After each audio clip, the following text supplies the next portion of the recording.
kita akan lanjut menerangkan daripada suratul Kahfi, insyaallah yang akan saya uraikan dari ayat 50 sampai ayat 53. Ini bicara tentang apa? Ini bicara tentang kisah sujud kepada Nabi Adam. Mengapa di situ kita tahu ceritanya iblis itu mengelak, iblis itu menolak.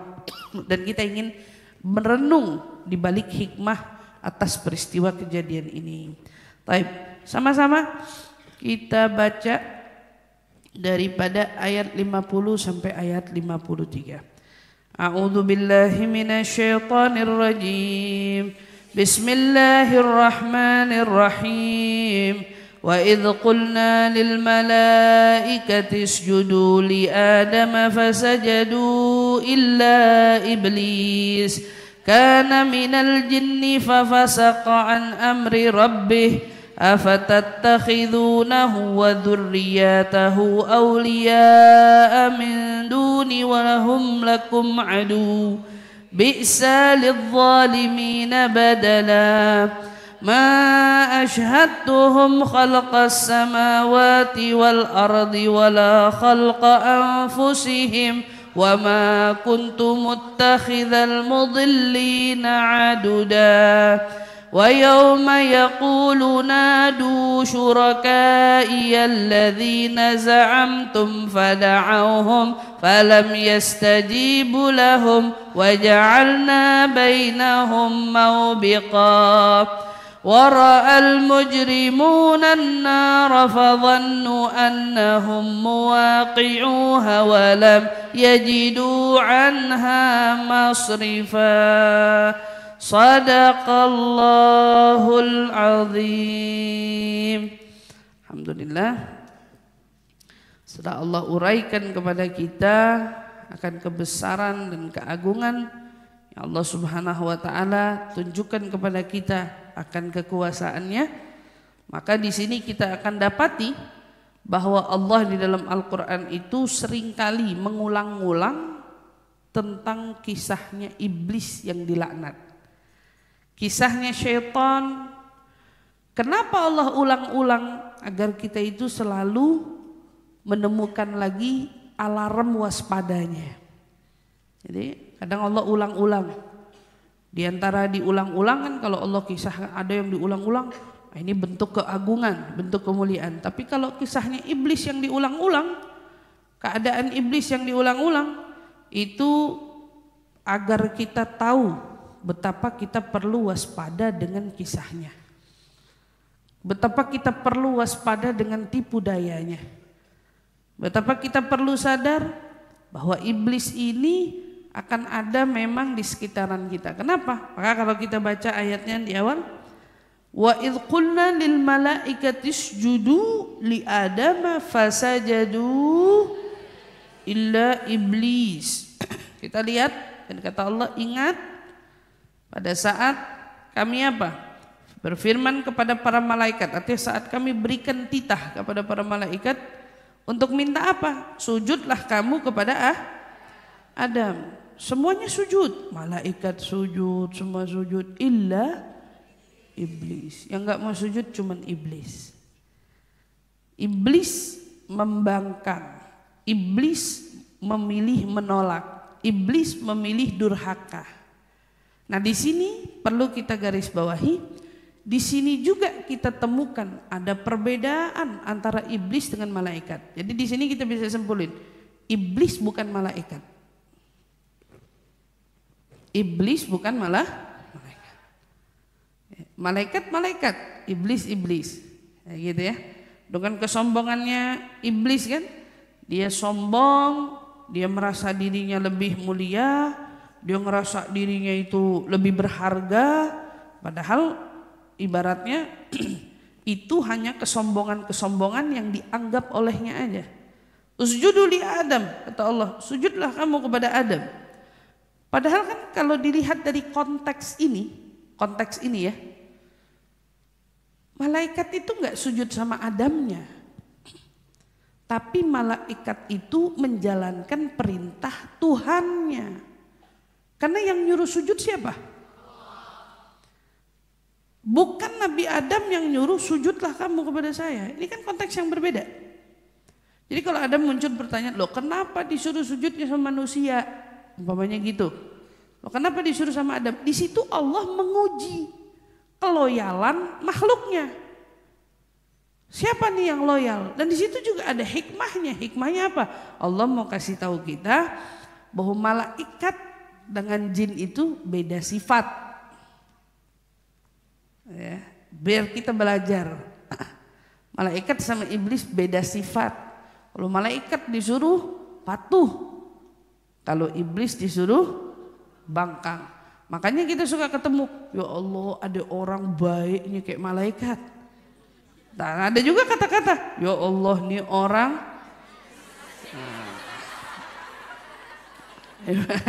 gitu ya.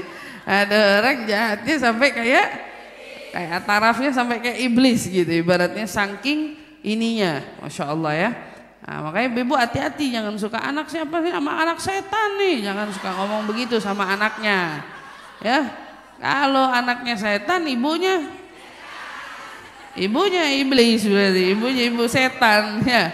Jangan ngomong kayak gitu. Kalau anak ngebangkang, ngedurhakain ya berarti dia salah melihat contoh yang diberikan oleh orang tua kepada anak tersebut. Maka di sini kita lihat Allah Subhanahu wa taala perintahkan tapi ditentang, dibangkang. Kenapa? Karena iblis ini memang ya memiliki permusuhan terhadap bapak moyang kita, yaitu Nabi Adam. Jadi ini dia punya dendam kesumet. Ya, makanya sifat dendam itu paling harus dijaga untuk jangan sampai masuk ke hati kita. Itu udah ngebangkang, udah durhaka sampai di situ? Enggak. Tapi yang bikin iblis itu abadi menjadi pembangkang itu kan karena dendam. Karena dendamnya yang terus-menerus menyertai dia. Gak mau dia. Ya, gak ada sedikit pun di hatinya mau ibaratnya melihat sosok Nabi Adam dengan pandangan mengagungkan, nggak mau. Orang sifat makanya sombong turunan dari sifatnya iblis. Ditambah lagi apalagi sifatnya dendam turunan dari sifat marah, sifatnya turunan dari sifat iblis. Itu kan yang semua yang harus dibuang. Nggak boleh ada di dalam diri kita. Karena itu bahayanya kalau mereka nyimpen sifat-sifat itu semua, naudzubillah min dzalik, mereka udah salahnya ambil contoh berarti panutannya udah salah nih dari awal. Nah, iblis punya dendam sama bapak moyang kita. Dan dia itu bersumpah memang mau ngeganggu anak cucu Adam sampai yaumul qiyamah. Jadi gara-gara dia nolak, nggak mau, dengan sombongnya dia bilang, khalaqtani min nar khalaqtahu, saya kan diciptain dari api. Yang ngerasa unsur api kayaknya lebih besar, lebih tinggi daripada ini. Ya memang kalau kita lihat malaikat diciptain dari apa? Cahaya. Adapun iblis diciptain dari mimmariji min nar. Iblis diciptain dari api. Adam diciptain dari tanah. Nabi Allah Adam diciptain dari tanah. Maka di dalam surat Kahfi yang ke-50 ini, ayat ini ngejelasin tentang bagaimana iblis itu menolak untuk mentaati perintah Allah Subhanahu. Apa yang dilakukan? Kana minal jinni. Kita tahu dulu. Maka di sini kana minal jinni apa artinya? Kata Imam Hasan Al-Basri, maka kita tahu iblis itu dari jin. Dia golongannya bukan golongan malaikat, tapi golongannya golongan jin. Nah, golongan jin. Iblis nolak perintah Allah atas apa yang dilakukan oleh para malaikat, makanya Allah katakan fafasaqa amri rabbi. Dia nolak, dia milih durhaka perintah Allah. Fafasaqa an amri rabbi. Berarti penolakan dia dia keluar dari aturan. Orang-orang yang saat tahu akan suatu aturan yang datang dari Allah Subhanahu wa taala tetapi dia mengelak, kan mirip ya karakternya sama apa yang terjadi iblis saat mengelak untuk aturan yang Allah perintahkan kepada dia. Makanya saya selalu ngingetin, kalau kita belum bisa menjalankan kewajiban, jangan ngeyel. Akui kalau kamu mungkin belum mampu menjalaninya. Jangan ngeyel, jangan mencari-cari pembenaran. Karena itu sifat sangat-sangat tidak terpuji. Contoh, ada orang belum siap pakai kerudung. Kalau diingetin hukum kerudung, gak usah ngeyel. Orang-orang yang ngeyel, mereka mendatangkan hujah. Hujahnya apa?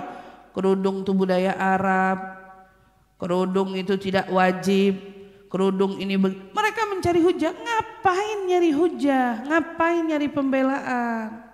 Kalau belum siap ya nggak siap aja, akuin aja, kan gitu. Ya saya belum siap, doakan mudah-mudahan ya hati saya makin dimantapkan, makin dikuatkan. Kan enak ketemu orang kayak gitu.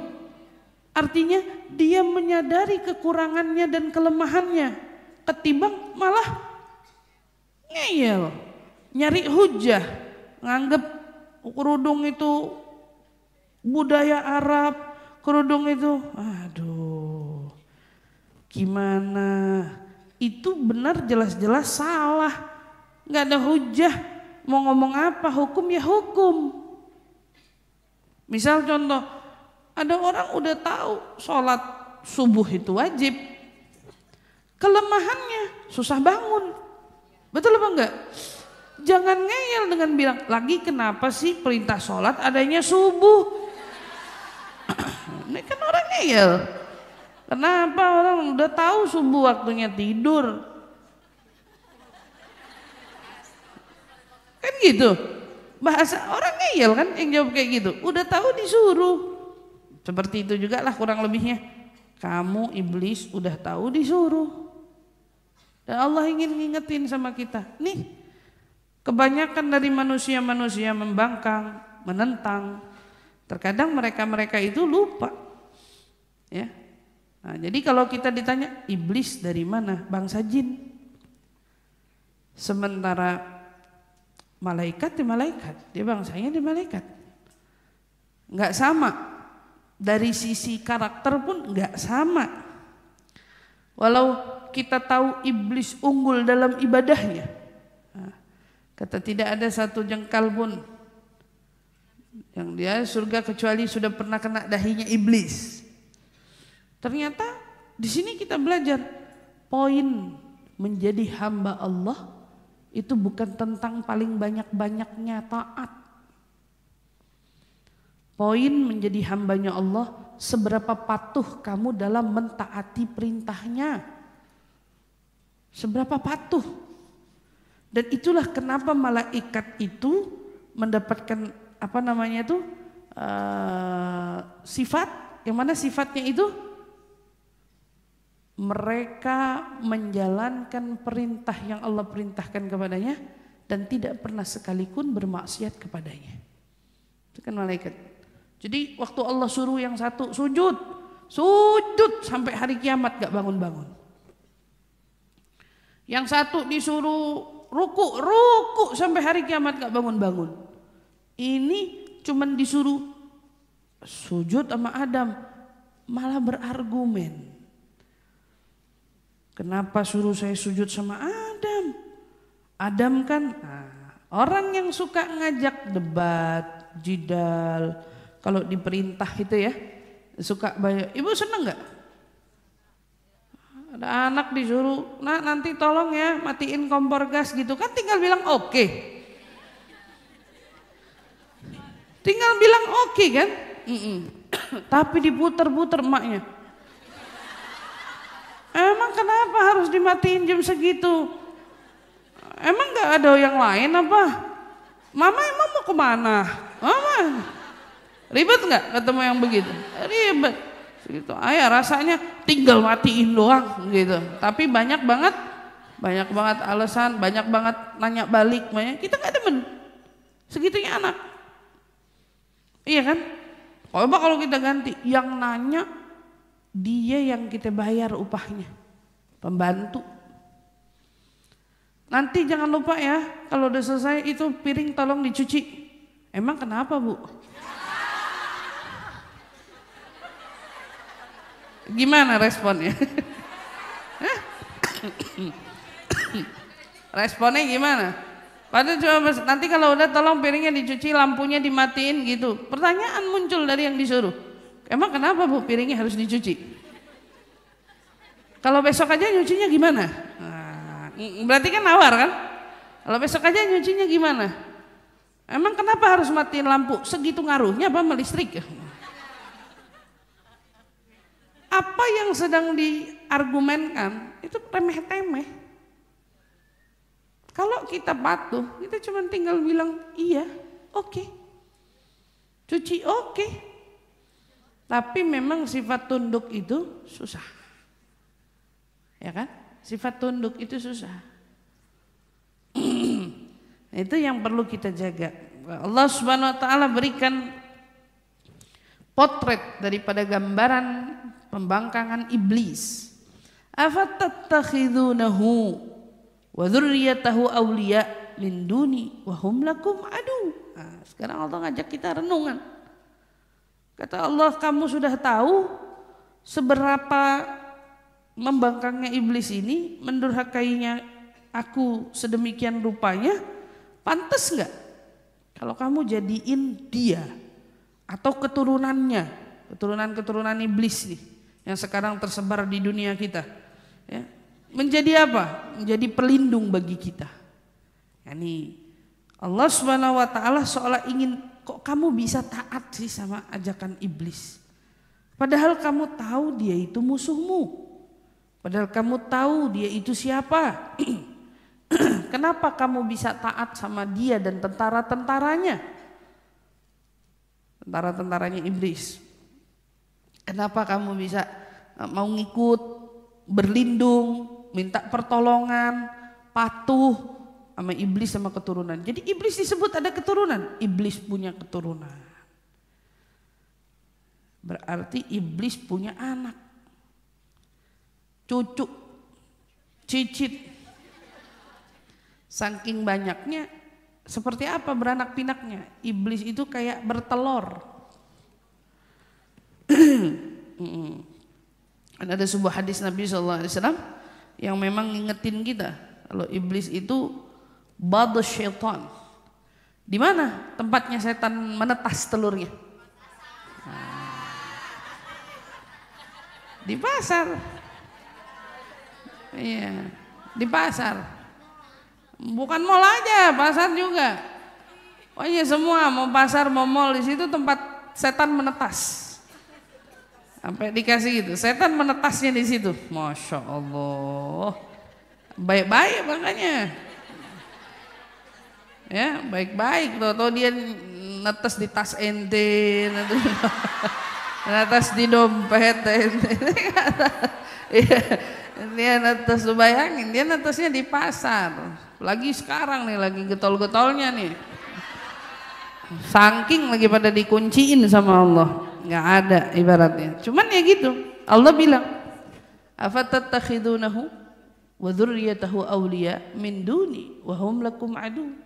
Terus kamu udah tahu seberapa sebegitunya iblis itu, terus kamu mau jadiin dia sebagai pelindung.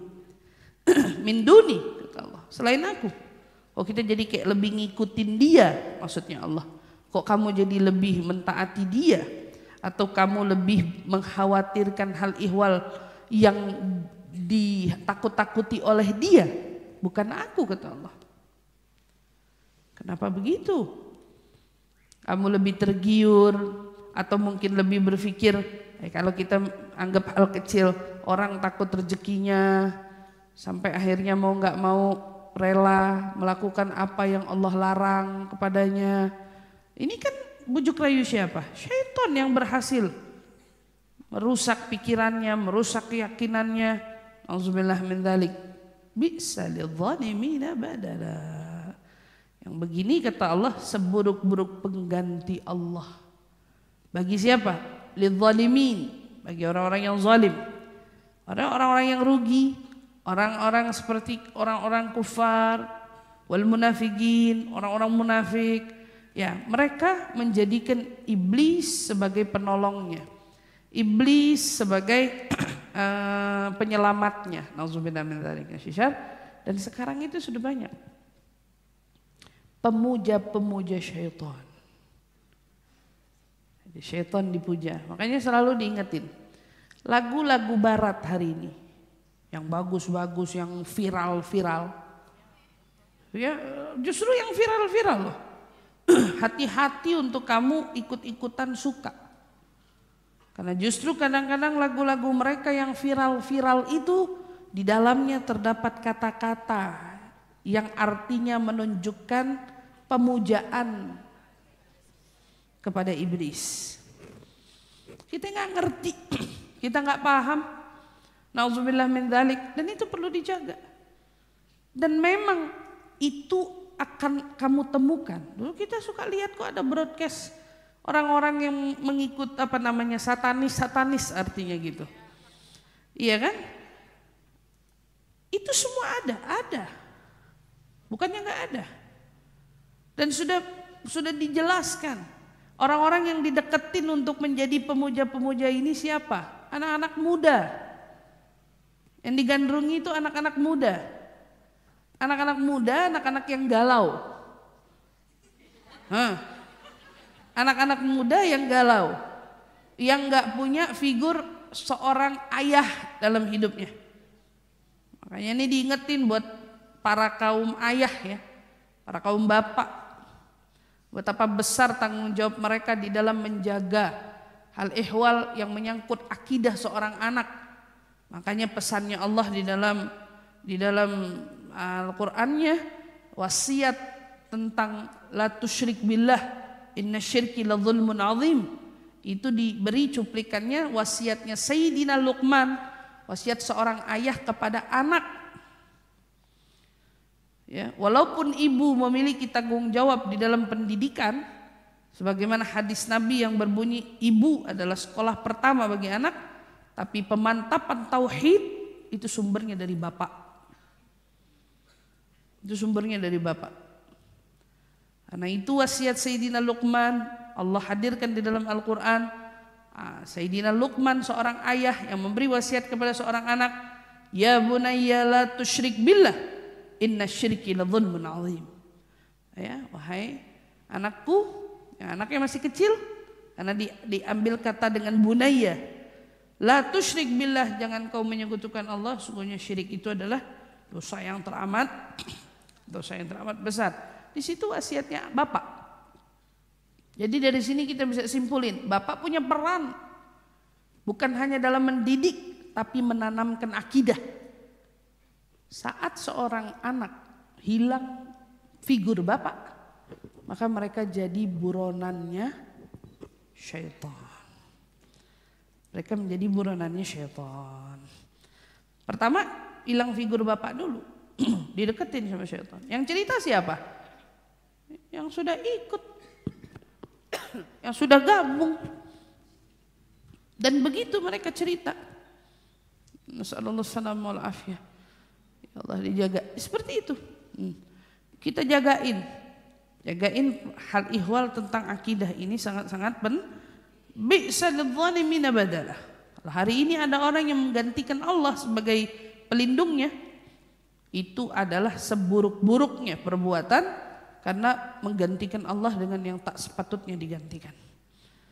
Ya, ini perlu kita tekankan. Jangan sampai kita salah menjadikan siapa yang patutnya menjadi penolong kita dalam hidup, dalam masalah, dalam apapun urusan kita.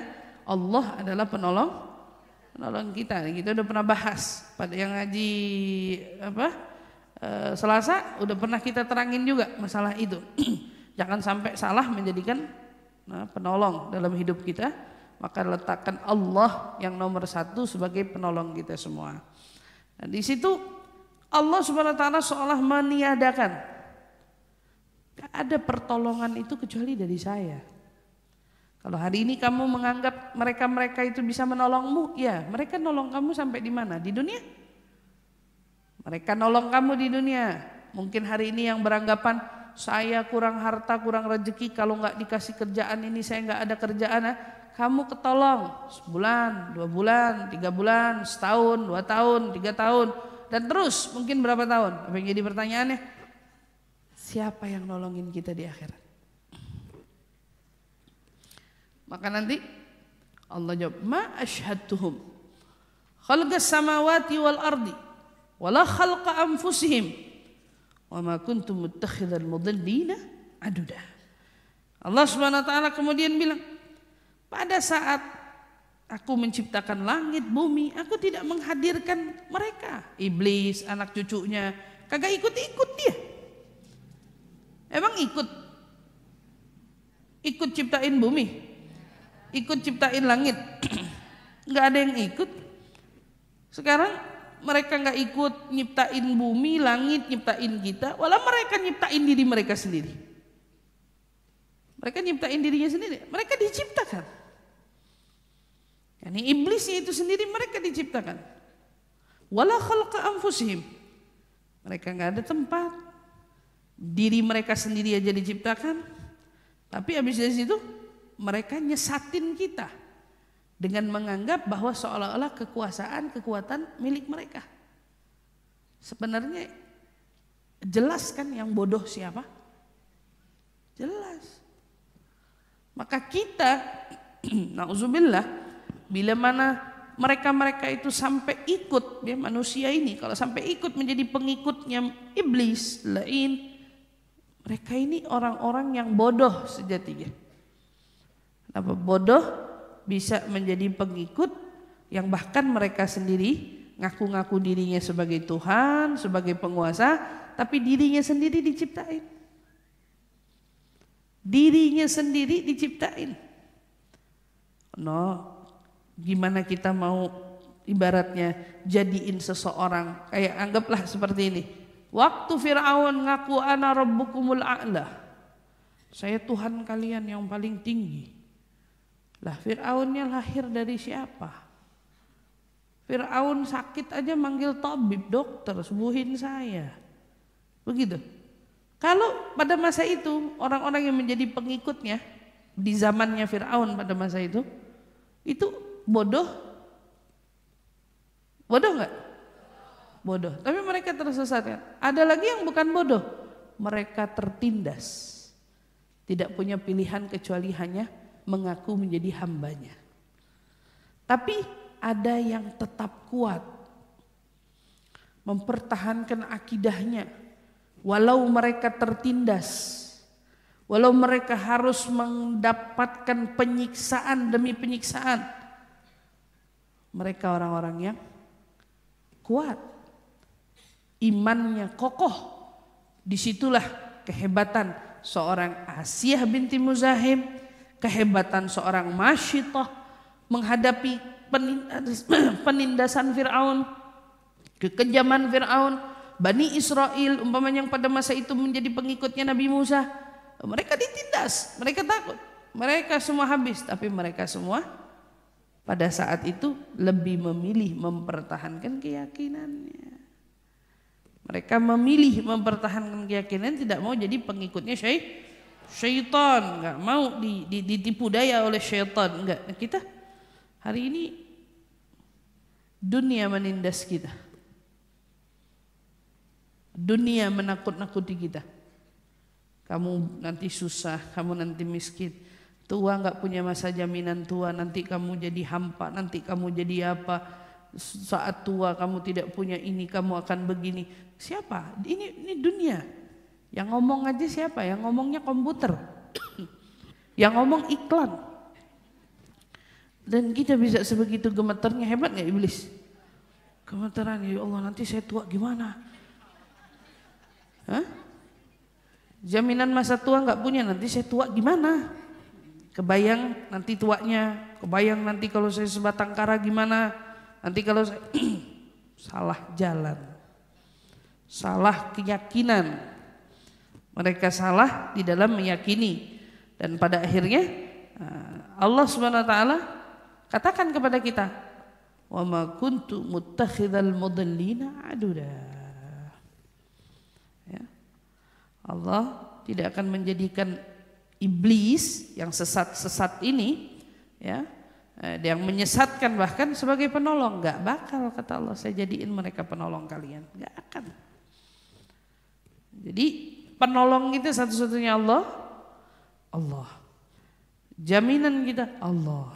Enggak ada yang berhak mengancam kita selain Allah. Allah ngancam kita tentang hari kiamat, kita perlu takut. Allah ngancam kita tentang hal ihwal alam kubur, kita perlu takut. Allah memberikan kita peringatan tentang siksaan di akhirat, kita perlu takut. Tapi suara-suara dengungan-dengungan iblis, syaitan yang menakut-nakuti kita untuk hal-hal duniawi, menakut-nakuti kita tentang kesejahteraan hidup dan lain sebagainya, itu adalah sesuatu yang perlu kita tutup kuping kita dari itu semua. Gak ada yang perlu kita takutin, gak ada yang perlu kita khawatirin. Enggak, kita punya Allah. Kita punya Allah. Kita punya Allah. Kemudian wa yauma yaqulu nadu syuraka'iyal ladzina za'amtum fada'awhum falam yastajibu lahum wa ja'alna bainahum mawbiqa. Allah Subhanahu wa taala berikan kita satu gambaran lagi. Di mana? Nanti di akhirat.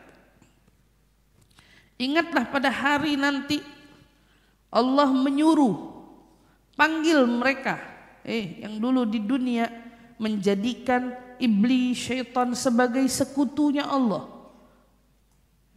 yang dianggap sama kita dia bisa jadi penolong, bisa jadi penyelamat, bisa apa. Kata Allah, panggil syuraka'iyal ladzina za'amtum, panggil mereka, cari mereka. Ya mirip-mirip contoh yang dulu pengen laris dagangannya, ya datang ke mana? Dukun, ya.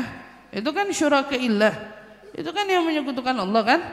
Iya, kata Allah nanti tuh orang-orang yang datengin dukun, datengin minta apa namanya tuh cem-ceman, penglaris gitu ya. Buat ngedatengin, buat apalagi bikin buka aura biar cem-cemannya banyak yang terpikat misalnya gitu ya, masyar naudzubillah. Kata Allah, yauma yaquluna li syuraka'iyal ladzina za'amtum, panggil yang pernah ke dukun, Allah tantangin, panggil mereka, kata Allah.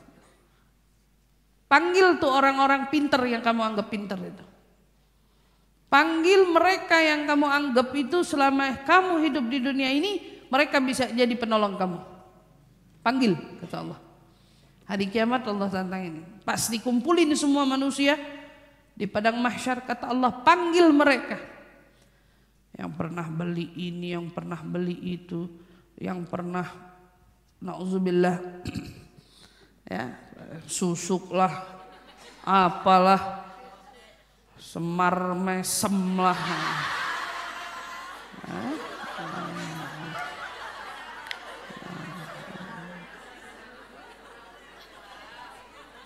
Iya, yang begitu-begitu semua, kata Allah, nadi syuraka'iyal ladzina za'amtum, panggil, kata Allah, panggil mereka yang kamu dulu takutin, segenin, khawatirin. Wah, saya kalau nggak ada dia saya nggak bisa hidup. Ya, saya kalau nggak ada dia saya sekarang cuma debu. Wah, ngomong begitu buatnya apa? Salah orang. Kata Allah, nadi. Kalau orang muslimnya ditantang, orang kafirnya apalagi ditantangin. Mana? Kamu yang dulu nganggap ini sebagai penolongmu, Tuhanmu, dewamu apa? Panggil. Kata Allah bilang, panggil mereka semua. Falam yastajibu lahum. Gak ada yang nyaut. Semua pastinya tentunya akan malu tertunduk. Gak ada yang bisa jawab. Gak ada yang bisa jawab, gak ada yang bisa nyautin panggilan seruan Allah. Panggil, kata Allah. Gak ada yang ngasih syafaat, gak ada yang ngasih penolong illa man adzina. Karena di hari kiamat enggak ada orang yang ngomong, enggak ada. Illa man adzina, kecuali yang diizinin sama Allah ngomong. Yang lainnya semua diam. Wa ja'alna bainahum mawbiqa. Ya, orang musyrik, orang yang selama ini di dalam dunianya menyekutukan Allah, mereka tidak mematuhi atau mereka mempercayai ada pelindung selain daripada Allah. Nah, di situ kami berikan kepada mereka tempat khusus. Nah, nih waja'alna bainahum mawbiqa. Mereka diberi penghalang dari Allah Subhanahu wa taala. Nah, tidak ada jalan keluar bagi mereka untuk mengantarkan mereka sampai kepada Allah. Enggak. Nah, kamu dulu di dunia menghalangi dirimu dariku, kamu dulu di dunia mencari pertolongan selain daripada aku, maka datangilah mereka, mintalah mereka pertolongan mereka, dan sudah jelas sama-sama yang dulu kamu anggap sebagai penolong juga lagi mencari penolong. Ya, merekanya sendiri juga lagi, itu kondisi yang sangat-sangat menakutkan. Jadi sungguhnya di akhirat mereka dipisahin dari Allah. Wa ja'alna bainahum mawbiqa. Wa ra'al mujrimuna an-nar fa dhannu annahum waqi'uha wa lam yajidu 'anha masrifa.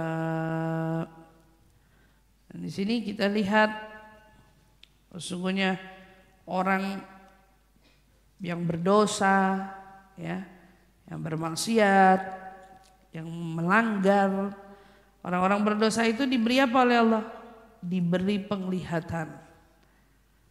Mereka melihat apa? Neraka. Waktu mereka melihat keadaannya, saat itu mereka meyakini di dalam hatinya, kami pasti masuk ke situ. Kami pasti jatuh ke situ. Kenapa? Karena seolah mereka nggak nemu ada tempat lainnya. Satu-satunya tempat cuman itu yang diperlihatkan sama Allah. Kata dia, annahum waqi'uha fi. Dah, langsung saat mereka melihat keadaan itu, mereka tahu, kayak mereka yakin mereka pasti masuk ke sana. Mereka enggak nemu tempat lagi. Mereka dikasih perlihat langsung sama Allah Subhanahu wa taala, walam yajidu anha masrifa.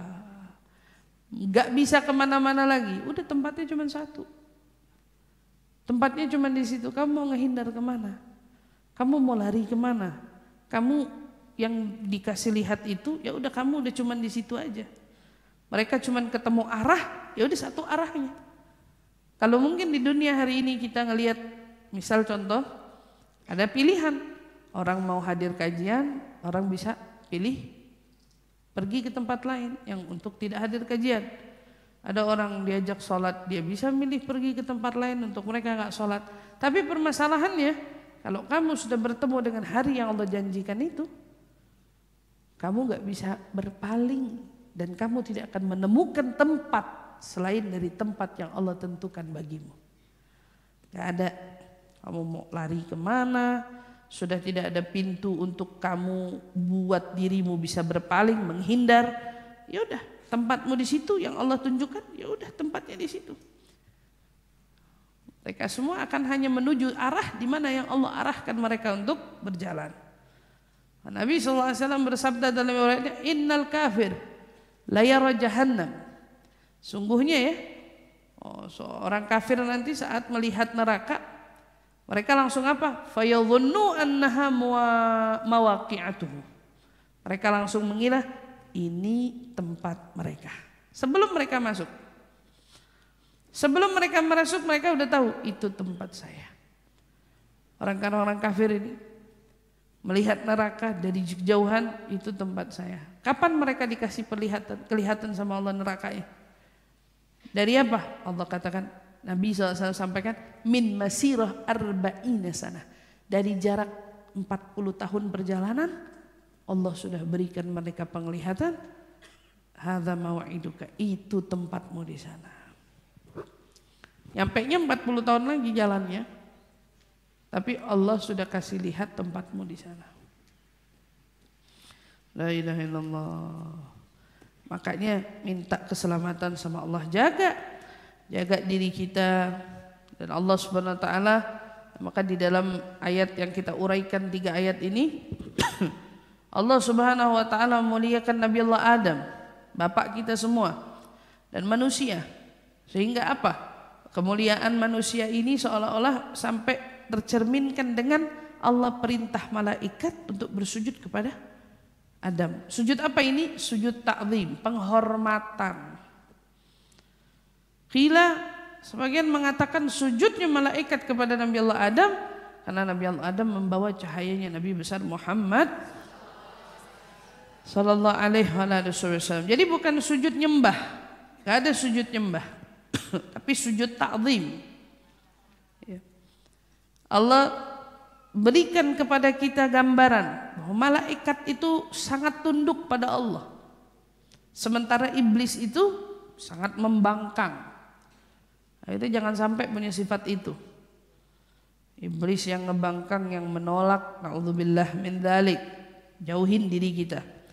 Ayat ini juga ngingetin sama kita, jangan sampai kita jadiin iblis keturunannya ya sebagai apa? Sebagai orang yang kita patuhi, kita nurut, enggak. Jadi dari sini kita jadi paham, malaikat enggak punya keturunan. Iblis punya malaikat enggak punya keturunan, tapi iblis punya keturunan. Allah Subhanahu wa taala beritahukan kepada kita. Iblis punya pengikut, iblis punya keturunan.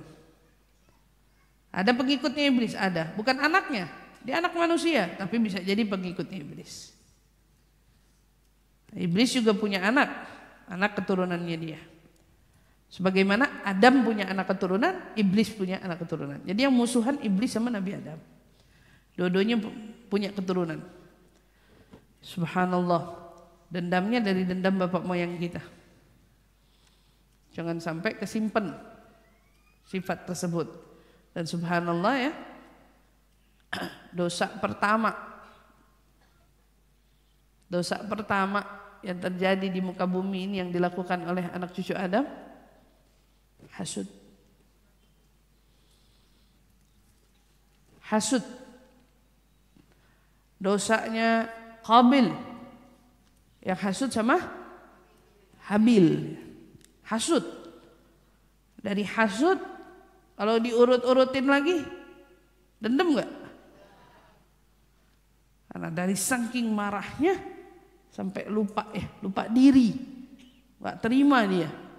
Kenapa bilang kalau ini bukan jodoh saya. Ini buat orang-orang yang kekeh jodohnya mau dia juga. Itu kan keributannya perkara jodoh. Kalau dia bukan jodoh saya, berarti dia bukan jodoh kamu juga. Nauzubillah, ya. Nauzubillah itu tuh orang-orang yang suka buta, cemburu, nggak jelas apa ya. Kalau dia nggak jadi milik aku, dia juga nggak boleh jadi milik kamu. Ya. Sama Qabil, ya dihabisin Habil, ternyata nggak jadi punyanya Qabil juga. Iya kan? Allah nggak takdirin jadi punyanya Qabil, tidak sama sekali. Malah disimpan wanita solehah ini untuk anaknya Nabi Adam yang paling terakhir dari siapa? Syith. Gitu. Nggak boleh nikah sama yang salah. Orang baik ketemunya orang baik. Diketemuin lagi orang baik. Seperti itu. Karena apa? Semua anak Nabi Adam tuh lahirnya pasangan laki perempuan lagi. Selalu kalau lahir gitu. Kecuali Syith. Jadi Nabi Adam itu kalau saya tidak salah ya, insyaallah mudah-mudahan kalau seumpamanya ada yang tahu lebih tolong koreksi. Nabi Adam punya anak itu 40 kembar. Gitu kan? Meninggal 1 jadi 39 kan, dapat lagi 1 nggak kembar, Syith satu-satunya. Dan Nabi Muhammad ini begitu Syith lahir, qila Syith ini Nabi juga tapi nggak jadi Rasul. Syith lahir, cahayanya Nabi Adam pindah ke anaknya Syith, karena dia yang bakal bawa cahayanya Nabi Muhammad dari keturunannya. Begitu, ditunggalkan sama Allah, nggak dipaduin, nggak disatuin. Nah, dalam sejarah ya kurang lebihnya ini nikahin sama pasangannya Habil. Ya nggak dikasih Qabil, makanya jangan suka hasut. Kalau nggak jodoh ya udah nggak jodoh. Nggak jodoh nggak kemana, kan saya udah bilang begitu. Kalau nggak jodoh ya nggak jodoh. Kalau jodoh nggak kemana. Allah udah kalau Allah udah ngasih jodoh, udah Allah siapin. Walaupun yang ada di depan matanya ini nggak jodoh, nggak jodoh. Jadi jangan bingung. Itu dosa pertama tuh, hasud. Ampe dari hasud menyulut dendam. Dendam lagi nih. Siapa yang punya kerjaan nih? Iblis. Iblis punya kerjaan. Jangan punya sifat dendam. Jauhin diri kita dari sifat itu semua. Semoga Allah jaga kita semua. Insyaallah amin ya rabbal alamin. Allah pasti pisahin. Dan kita juga ingat dari hikmah ayat-ayat ini, Allah pisahin orang mukmin, orang musyrik dari tempat, ya. Dan Allah Subhanahu wa taala beritahukan kepada kita bahwa nanti dari kita ini akan diperlihatkan tempatnya. Dan yang sedang kita bahas orang musyrik, orang kafir gitu ya, diberikan penglihatannya oleh Allah tentang tempatnya. Dan sangat disayangkan saat itu kalau udah ngelihat tempatnya, udah nggak bisa pergi kemana-mana. Walam yajidu anha masrifah. Kamu mau kemana? Enggak. Di situ udah kelihatan 40 tahun jarak tempuhnya, kamu udah tahu itu tempatmu. Kata begitu juga para kaum mukminin. Tercium wanginya surga 40 tahun perjalanannya. Orang-orang beriman surganya belum dimasukin, wanginya udah kecium.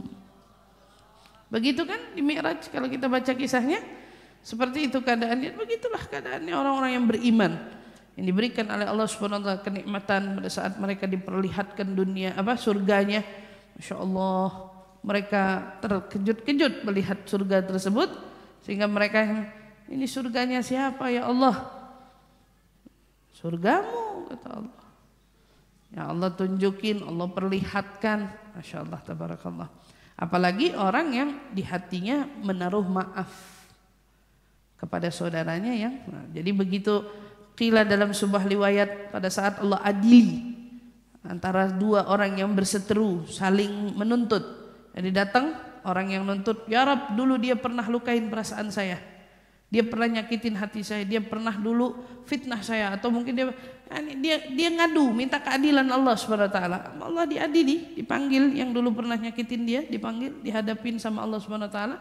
Pada saat itu kemudian Allah Subhanahu wa taala kepada yang menuntut diperlihatkan surga yang begitu indahnya, sehingga membuat dia tertegun, ya Rabb, surganya siapa ini, indah betul.